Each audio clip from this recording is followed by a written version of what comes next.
Welcome to Ash cooking channel. ನಾವಿವತ್ತು egg ಮಸಾಲಾನ ಮಾಡ್ತಾ ಇದ್ದೇವೆ.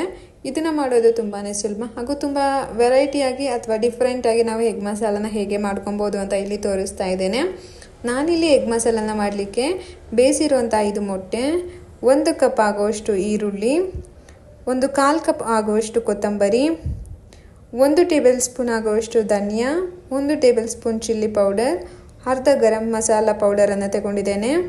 ಮತ್ತಿಲ್ಲಿ ನಾನು ಪೇಸ್ಟನ್ನು ರೆಡಿ ಮಾಡ್ಕೊಳ್ಳಿಕ್ಕೆ 1 ಈರುಳ್ಳಿ, 7ರಿಂದ 8 ಗೋಡಂಬಿ, 3 ಬ್ಯಾಡಗಿ ಮೆಣಸಿನ್ಕಾಯಿ, 2 ಟೊಮ್ಯಾಟೊ, ಬೆಳ್ಳುಳ್ಳಿ ಮತ್ತು ಶುಂಠಿ ಮತ್ತು ಸ್ವಲ್ಪ ಇಡೀ ಗರಂ ಮಸಾಲವನ್ನು ತಗೊಂಡಿದ್ದೇನೆ. ನಾನಿಲ್ಲಿ ಒಂದು ಪ್ಯಾನ್ಗೆ ಸ್ವಲ್ಪ ಆಯಿಲನ್ನು ಹಾಕ್ಕೊಂಡು ಮತ್ತು ಬಟರನ್ನು ಸಹ ಸೇರಿಸ್ಕೊಂಡಿದ್ದೇನೆ. ಇದು ಸ್ವಲ್ಪ ಬಿಸಿಯಾದ ನಂತರ ನಾನಿಲ್ಲಿ 2 ಚಕ್ಕೆ, ಸ್ಟಾರ್, ಕಸೂರಿ ಮೇಥಿ, ಸ್ವಲ್ಪ ಸೋಂಪು ಮತ್ತು ಪಲಾವ್ ಎಲೆಯನ್ನು ಹಾಕ್ಕೊಂಡು ಇದನ್ನು ಕ್ಲೀನಾಗಿ ಫ್ರೈ ಮಾಡ್ಕೊಳ್ತಾ ಇದ್ದೇನೆ. ಇದು ಸ್ವಲ್ಪ ಫ್ರೈ ಆದ ನಂತರ ನಾನು ಇದಕ್ಕೆ 8 ಬೆಳ್ಳುಳ್ಳಿ ಪೀಸಸ್ ಹಾಗೂ 2 ಶುಂಠಿ ಮತ್ತು 3 ಬ್ಯಾಡಗಿ ಮೆಣಸಿನ್ಕಾಯನ್ನು ಹಾಕ್ಕೊಳ್ತಾ ಇದ್ದೇನೆ. ನೀವಿಲ್ಲಿ ಕಾಶ್ಮೀರಿ ಚಿಲ್ಲಿ ಪೌಡರನ್ನು ಯೂಸ್ ಮಾಡ್ತೀನಿ ಅಂದರೆ ಬ್ಯಾಡಗಿ ಮೆಣಸಿನ್ಕಾಯಿನ ಹಾಕೋ ಅವಶ್ಯಕತೆ ಇರಲ್ಲ, ನೀವು ಅದನ್ನು ಸ್ಕಿಪ್ ಮಾಡ್ಬೋದು. ಇದು ಸ್ವಲ್ಪ ಫ್ರೈ ಆದ ನಂತರ ನಾನು ಇದಕ್ಕೆ ಹಚ್ಚಿರುವಂತಹ 1 ಈರುಳ್ಳಿಯನ್ನು ಆ್ಯಡ್ ಮಾಡ್ತಾ ಇದ್ದೇನೆ. ನೀವು ಇದನ್ನು ಫುಲ್ಲು ಫ್ರೈ ಮಾಡೋ ಅವಶ್ಯಕತೆ ಇಲ್ಲ, ಹಸಿ ಸ್ಮೆಲ್ ಹೋಗುವಷ್ಟು ಫ್ರೈ ಮಾಡಿದ್ರೆ ಸಾಕಾಗುತ್ತೆ. ನೋಡಿ, ಇಲ್ಲಿ ಈರುಳ್ಳಿ ಸ್ವಲ್ಪ ಫ್ರೈ ಆದ ನಂತರ ನಾನು ಇದಕ್ಕೆ ಹಚ್ಚಿರುವಂತಹ 2 ಟೊಮ್ಯಾಟೊವನ್ನು ಸಹ ಇದಕ್ಕೆ ನಾನು ಆ್ಯಡ್ ಮಾಡ್ತಾ ಇದ್ದೇನೆ. ಇಲ್ಲಿ ನಾನು ಮೀಡಿಯಮ್ ಸೈಜಲ್ಲಿರುವಂತಹ 2 ಟೊಮ್ಯಾಟೊವನ್ನು ತಗೊಂಡಿದ್ದೇನೆ. ಟೊಮ್ಯಾಟೊನ ತಗೊಳ್ಳುವಾಗ ಆದಷ್ಟು ಹುಳಿ ಇರುವಂಥ ಟೊಮ್ಯಾಟೊಗಳನ್ನ ತಗೊಳ್ಳಿಕ್ಕೆ ಹೋಗಬೇಡಿ, ಸ್ವಲ್ಪ ಸ್ವೀಟ್ ಇರುವಂಥ ಟೊಮ್ಯಾಟೊವನ್ನು ಯೂಸ್ ಮಾಡಿ. ಇದನ್ನು ಅಷ್ಟೇ ನಾವು ಸ್ವಲ್ಪ ಹಸಿ ಸ್ಮೆಲ್ ಹೋಗುವಷ್ಟು ಫ್ರೈ ಮಾಡ್ಕೊಬೇಕಾಗುತ್ತೆ. ಮತ್ತು ನಾನು ಇದಕ್ಕೆ 8 ಗೋಡಂಬಿಯನ್ನು ಆ್ಯಡ್ ಮಾಡ್ಕೊತಾ ಇದ್ದೇನೆ. ಗೋಡಂಬಿಯನ್ನು ಹಾಕೋದ್ರಿಂದ ಗ್ರೇವಿ ಥಿಕ್ನೆಸ್ ಸಹ ಬರುತ್ತೆ ಮತ್ತು ತುಂಬ ಚೆನ್ನಾಗಿ ಬರುತ್ತೆ. ಇದನ್ನು ನಾವು ತಣ್ಣಗಾಗಲಿಕ್ಕೆ ಬಿಟ್ಟು ನೆಕ್ಸ್ಟ್ ಅದನ್ನು ಪೇಸ್ಟನ್ನು ರೆಡಿ ಮಾಡ್ಕೊಬೇಕಾಗುತ್ತೆ.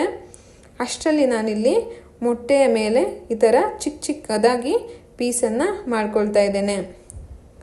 ನೀವು ಈ ಥರ ಮೊಟ್ಟೆಯನ್ನು ಪೀಸ್ ಮಾಡಿಕೊಂಡು ಸ್ವಲ್ಪ ಆಯಿಲಲ್ಲಿ ಇದನ್ನು ಫ್ರೈ ಮಾಡೋದ್ರಿಂದ ಮೊಟ್ಟೆಗೆ ಉಪ್ಪು ಮತ್ತು ಖಾರ ತುಂಬ ಚೆನ್ನಾಗಿ ಆ್ಯಡ್ ಆಗುತ್ತೆ. ನೋಡಿ, ನಾನು ಅದೇ ಪ್ಯಾನ್ಗೆ ಸ್ವಲ್ಪ ಆಯಿಲ್ ಹಾಕ್ಕೊಂಡು ಅದಕ್ಕೆ ಟರ್ಮರಿಕ್ ಪೌಡರ್, ಚಿಲ್ಲಿ ಪೌಡರ್ ಹಾಗೆ ಉಪ್ಪನ್ನು ಸಹ ಸೇರಿಸ್ಕೊಳ್ತಾ ಇದ್ದೇನೆ.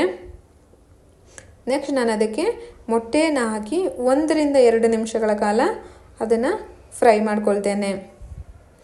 ಈ ಥರ ಫ್ರೈ ಮಾಡೋದ್ರಿಂದ ಮೊಟ್ಟೆ ತುಂಬಾ ಚೆನ್ನಾಗಿ ಬರುತ್ತೆ ನೀವು ತಿನ್ನುವಾಗ. ನೆಕ್ಸ್ಟ್ ನಾನು ಇನ್ನೊಂದು ಪ್ಯಾನ್ಗೆ ಸ್ವಲ್ಪ ಆಯಿಲನ್ನು ಹಾಕ್ಕೊಳ್ತಾ ಇದ್ದೇನೆ ಹಾಗೂ ಸ್ವಲ್ಪ ಬಟರನ್ನು ಸಹ ನಾನಿಲ್ಲಿ ಆ್ಯಡ್ ಮಾಡ್ತೇನೆ. ಮತ್ತು ಮೊದಲನೇದಾಗಿ ನಮ್ಮ ವಿಡಿಯೋನ ನೋಡ್ತಾ ಇರೋರು ಈ ವಿಡಿಯೋ ನಿಮಗೆ ಇಷ್ಟ ಆದರೆ ವಿಡಿಯೋನ ಶೇರ್ ಮಾಡಿ ಹಾಗೂ ಇದೇ ಥರದ ವಿಡಿಯೋಗಳಿಗಾಗಿ ನಮ್ಮ ಚಾನಲನ್ನು ಸಬ್ಸ್ಕ್ರೈಬ್ ಮಾಡಿ. ನೆಕ್ಸ್ಟ್ ನಾನಿಲ್ಲಿ 1 ಫುಲ್ ಈರುಳ್ಳಿಯನ್ನು, ದಪ್ಪನೆದ 1 ಈರುಳ್ಳಿಯನ್ನು ಆ್ಯಡ್ ಮಾಡ್ತಾ ಇದ್ದೇನೆ. ಈರುಳ್ಳಿ ನಾವು ಸ್ವಲ್ಪ ಕ್ಲೀನಾಗಿ ಇದನ್ನು ಫ್ರೈ ಮಾಡ್ಕೊಬೇಕಾಗುತ್ತೆ.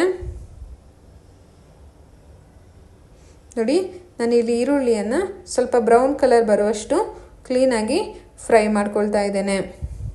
ನಿಮಗೆ ಗ್ರೇವಿ ಜಾಸ್ತಿ ಬೇಕು ಅನಿಸಿದ್ರೆ ನೀವು ಇನ್ನೊಂದು ಈರುಳ್ಳಿಯನ್ನು ಸಹ ಇದಕ್ಕೆ ಆ್ಯಡ್ ಮಾಡ್ಕೊಬೋದು. ನೆಕ್ಸ್ಟ್ ನಾನು ಇದಕ್ಕೆ ಈರುಳ್ಳಿ ಫ್ರೈ ಆದ ನಂತರ ತಗೊಂಡಿರುವಂತಹ ಮಸಾಲ ಪೌಡರ್ಗಳನ್ನು ಆ್ಯಡ್ ಮಾಡ್ತಾ ಇದ್ದೇನೆ. ನಾವು ಈ ಥರ ಡೈರೆಕ್ಟಾಗಿ ಮಸಾಲ ಪೌಡರನ್ನು ಆಯಿಲಿಗೆ ಹಾಕೋದ್ರಿಂದ ಮಸಾಲದಲ್ಲಿರುವಂಥ ಹಸಿ ಸ್ಮೆಲ್ ಬೇಗ ಹೋಗುತ್ತೆ. ನೆಕ್ಸ್ಟ್ ನಾನು ಇದಕ್ಕೆ ಆವಾಗಲೇ ನಾವು ಫ್ರೈ ಮಾಡಿ ತಣ್ಣಗಾಗಲಿಕ್ಕೆ ಬಿಟ್ಟಿರುವಂಥ ಮಸಾಲವನ್ನು ಪೇಸ್ಟ್ ಮಾಡ್ಕೊಂಡಿದ್ದೇನೆ. ಆ ಪೇಸ್ಟನ್ನು ನಾನು ಇದಕ್ಕೆ ಆ್ಯಡ್ ಮಾಡ್ತಾ ಇದ್ದೇನೆ. ನೋಡಿ, ಇದಕ್ಕೆ ಆ್ಯಡ್ ಮಾಡಿ ಇವಾಗ ನಾನು ಇದನ್ನು ಕ್ಲೀನಾಗಿ ಮಿಕ್ಸ್ ಮಾಡ್ತೇನೆ. ನಿಮಗೆ ಗ್ರೇವಿ ಯಾವ ರೀತಿಯಲ್ಲಿ ಬೇಕಾಗುತ್ತೆ ಅಂತ ನೋಡಿಕೊಂಡು ನೀವು ಅದಕ್ಕೆ ನೀರನ್ನು ಆ್ಯಡ್ ಮಾಡ್ಕೊಬೇಕಾಗುತ್ತೆ. ಆದಷ್ಟು ಸ್ವಲ್ಪ ಗ್ರೇವಿ ಗಟ್ಟಿಯಾಗಿ ಬರೋ ಥರ, ಥಿಕ್ನೆಸ್ ಇರೋ ಥರ ನೀವು ನೋಡಿಕೊಂಡು ರೆಡಿ ಮಾಡ್ಕೊಳ್ಳಿ. ನೋಡಿ, ಆಲ್ರೆಡಿ ಗ್ರೇವಿ ಬೆಂದಿದೆ. 5 ನಿಮಿಷಗಳ ಕಾಲ ನೀವು ಇದನ್ನು ಲಿಡ್ ಕ್ಲೋಸ್ ಮಾಡಿ ಬೇಯಿಸಿದ್ರೆ ಸಾಕಾಗುತ್ತೆ, ಗ್ರೇವಿ ರೆಡಿಯಾಗಿ ಬರುತ್ತೆ. ನಾನು ಇದಕ್ಕೆ ಉಪ್ಪನ್ನು ಆ್ಯಡ್ ಮಾಡಿದ್ದೇನೆ. ನೀವು ಇದನ್ನು ನೋಡಿಕೊಂಡು ನಿಮಗೆ ಎಷ್ಟು ಉಪ್ಪು ಬೇಕು ಅಂತ ನೋಡಿ ಆ್ಯಡ್ ಮಾಡ್ಕೊಬೇಕಾಗತ್ತೆ. ನೆಕ್ಸ್ಟ್ ನಾನು ಇದಕ್ಕೆ ಫ್ರೈ ಮಾಡ್ಕೊಂಡಿರೋಂಥ 5 ಮೊಟ್ಟೆಯನ್ನು ಸಹ ಇಲ್ಲಿ ಆ್ಯಡ್ ಮಾಡ್ತಾ ಇದ್ದೇನೆ. ಮೊಟ್ಟೆಯನ್ನು ಆ್ಯಡ್ ಮಾಡಿ ನೀವು ಮೇಲೆ ಸ್ವಲ್ಪ ಕೊತ್ತಂಬರಿಯನ್ನು ಹಾಕಿ ಒಂದು 5 ನಿಮಿಷಗಳ ಕಾಲ ಇದನ್ನು ಇವಾಗ ಬೇಯಿಸ್ಕೊಂಡ್ರೆ ಸಾಕಾಗುತ್ತೆ. ಗ್ರೇವಿ ರೆಡಿಯಾಗಿ ಬಿಡುತ್ತೆ. ನೋಡಿ, ಗ್ರೇವಿ ರೆಡಿಯಾಗಿದೆ. ನೀವು ಒಂದು ಸಲ ಈ ಥರದ ಎಗ್ ಮಸಾಲಾನ ಒಮ್ಮೆ ಟ್ರೈ ಮಾಡಿ, ತುಂಬಾ ಚೆನ್ನಾಗಿ ಬರುತ್ತೆ. ಈ ವಿಡಿಯೋ ನಿಮಗೆ ಇಷ್ಟ ಆದರೆ ನಮ್ಮ ಚಾನಲನ್ನು ಸಬ್ಸ್ಕ್ರೈಬ್ ಮಾಡಿ, ವಿಡಿಯೋನ ಶೇರ್ ಮಾಡಿ. Thank you.